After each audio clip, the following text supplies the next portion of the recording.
Hey YouTube, back in with another update. So, got some stuff to get to and some new stuff, some layout progress. First, just want to note just got back from helping out with the Habitat for Humanity house down in St. Joe. I had an absolute blast. Fantastic. I loved every minute of it. So, really enjoyed that. But, anyways, on to the layout update. So we're going to start over here in what for now is going to be the coal yard, or more accurately, coal yard. Serve basically to hold all the hoppers destined for the mine branches. This was going to be the engine terminal. Right now I'm thinking of sticking it over there, building like a little extension and putting a turntable, engine shed and servicing, and just making this the coal and just more yard space, because the last session we ran, the other yard got 100% full completely. So that's what the plan is for now. It can always change, I reckon, but if I do go with it, what I'm thinking is put a number 5 here. This one's got to be rebuilt. 3-way Pico turnout there.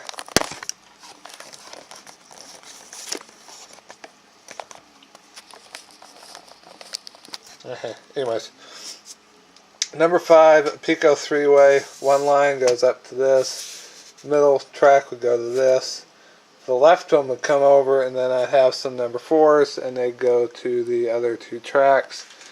And then maybe a little caboose spur over here, and this will just be coal storage, maintenance of way, and a place to put the passenger coach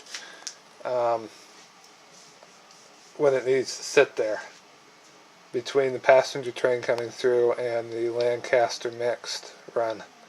And also, I'll use this back track, which would, this track to drop off cars, inbound cuts and outbound cuts from the through freights. So that's the plan. It's still a little ways off, but I just figured I'd show you. So those are the new coal hoppers in the last update. But that's what I've been doing there. An extremely cool thing I'm really excited about is, if we look over here, we picked up some of these cardboard boxes, and these are ones you see it shows all the time, and they'll have cars laying in them like this to sell. We just picked up a bunch of them at the Mid-America Toy and Train Show we went to, and they hold pretty much all my rolling stock, so everything's nice and safe and protected when it's not out on the layout. I have video clips of that coming up, as well as some footage I caught in Creston, Iowa. And for those of you who like first generation diesels, the old Jeep 7s, SD7s, F units, so definitely you, Jack, but also some of the other guys out there on YouTube. I'm sure there's many of you. There's a very nice surprise at the end of that, and you'll love it. So I'm going to record this, get it edited, posted, and then be working on those video clips, so they'll be up soon. So look forward to them. Another thing I've been doing around here is some more scenery. I came through and I patched, well, you can't really see it, but I patched some bare spots here along the ballast. I did some more over here, and then, which I still got to work on a little bit, we got a stretch of new scenery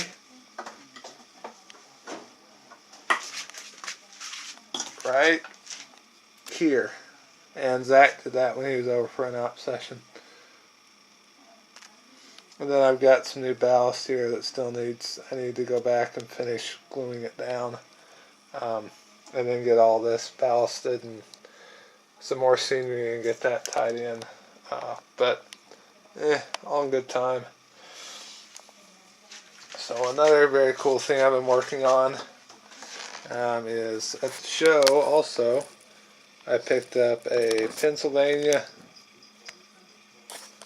boxcar, double door, probably auto, and it's 83247. And then I also picked up a Northern Pacific 50-foot single door boxcar, and it's 31485. They're both in JMRI, and I picked them up for like $8 total. They had metal wheel sets. They had metal wheel sets. I swapped them out. The other wheel sets were just getting, they were just worn out. They needed to be replaced. This one has screw mount coupler boxes. This one didn't. They're both the old Athearn blue box kits with the snap lids. I'll swap this one out eventually. But both of those, along with the Union Pacific, which I've had it for a while, but it's included here because I weathered all three of them up at once. And I'll throw some pictures of these in right now. So there you go. That's what they look like. I'm pretty impressed. Northern Pacific one doesn't show up really well in the pictures. I don't know why.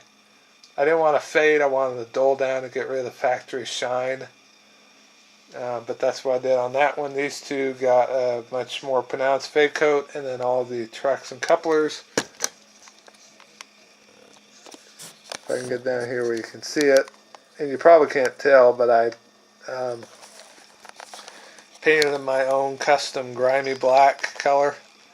And it's basically supposed to look like all the grime and the muck and everything else that would get thrown up on the wheels and end up in this blackish gray mix of muck that, from what I've seen in all the period photographs and color photographs I've looked at, seems to have just coated everything below the bottom of the boxcar. Couplers, trucks, wheels, just everywhere. You saw a lot of rust, but most of the time, and even today, you look at freight cars, and it just seems like once you get below the bottom of the car, everything's just covered in muck and gunk and dirt. So that's what I was going for. It came out pretty good as a base coat. Some of these I'll go back and rust out the truck springs and maybe a wheel set or two later. But I just wanted to get those on there and get rid of the factory shine and the factory gloss and just get it, a lot more realistic and toned down. So that's probably the coolest thing for this update. Although, well, the storage trays are pretty cool too.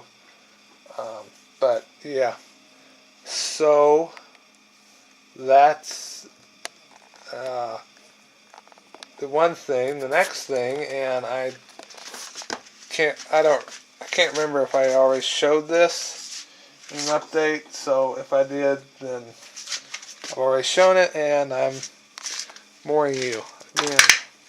But you can't really see it because there's a car sitting on it, but I swapped this out. I had a piece of flex track in there. It was kinking, so I took it out and I replaced it with a 22 radius curved section. And it's running pretty good now. It got a break-in test when Zach was over here for an op session, and it ran fine, decent. It ran great. I did have to move the switch machines over a little bit. There's a couple spots where they're still kind of sticking. I don't know why, but they work. That was the point. Another thing I've done, and you might notice this from the last update. You can see past the junk covering it, but I got the oil carved, so that's going to get a little more carving than rock molds and grass and dirt and all that stuff. And then another project we started on, and that's why all the buildings are out, is we are trying to figure out final placement so I can go back and do the base layer ground foam all the way back in through here and everything. We picked up the Depot, one of the classic Atlas kits. Doesn't have floor on it, so it'll get black paint on the inside to keep the light from leaking, and we'll put interior and lighting and all that good stuff. I picked up this cute little house. I have the dormers, they just fell out, but they're in there. So that'll get the same treatment, interior lights. These buildings are there, and what I'm thinking is their final placement.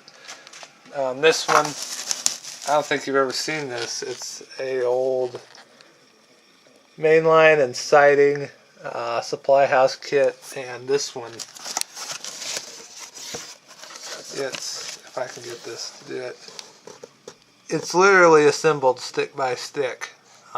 It comes with all the siding, and it's literally strip by strip, so that's going to be, it'll be pretty fun, if, well, really challenging. All the air building kits we got 3 of these houses. They're old IHC buildings. We're going to repaint the other 2, but, and I'm trying to get this to where you can see it. I have no idea how well this will no, it's not going to show up, but if you look real close in there, you can see some molded on kitchen cabinets and pantry and stuff, so that'll get an interior. I mean, there's tabs on the bottom. I'm trying to find one. It's kind of, well, there you can see it. There's tabs on the bottom, so before it does come out, I just got to figure out how. That'll get lighting, obviously. And then, of course, the GE plan will go here, but I got to get some sheet styrene for that. Another thing I did pick up, I picked up some more coal hoppers. They're old Tyco models, and they look basically like my Rio Grande ones, which they're Rio Grande for now. They won't always be that way. But they got the Tyco coupler, so I need to convert them, and I'm waiting to get some screws so I can do that. I got plenty of boxes, I just need screws to convert them to screw mount coupler boxes. So screws for that, and then of course some styrene for the GE light bulb plant right there, and then the hill. So that's, let's see what else. Well, I'm not going to bother walking back around the layout, but so yeah, we're going to wrap it up with that. We'll call that the, well, here. We'll call that the next to last stuff for the layout update. The absolute last thing, we swing over to my workbench, ignore the clutter. I started weathering up in our freight car.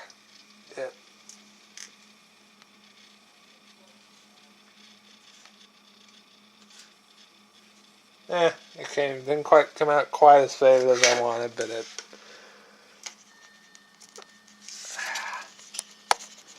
I'm trying to get this so we can see the stupid thing there.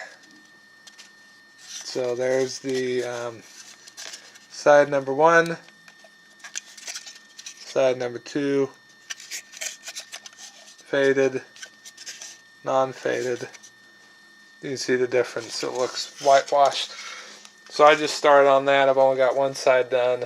I do the R3, which doesn't take too long, but so yeah, that is pretty much it. 2 things to mention. The terrain show is tri-monthly, so I'm planning on going back. Yeah, next one's going to be August. And then I ran into Jack down there, and we talked about a couple things we want to do on his layout, but he's wanting to get back and start doing the scenery again. And one of the things we talked about was doing a grade crossing install with the Grade Crossing Pro like I've got here, and put, you know, the gates with the flashers and the lights and everything. So we're pretty much going to do the same thing I did, and once he gets the parts for that, I'll go down on a Sunday when we're not over there running trains and put it in, and hopefully you'll get to see a video clip of that. So yeah. Alright everybody, as always, thank you so much for watching. Thank you for listening to my rambling. I know I'm probably annoying and boring and all that fun stuff, but thank you for still making the decision to watch. So, as always, take care, God bless, y'all have a great day, and I will see you on the next video.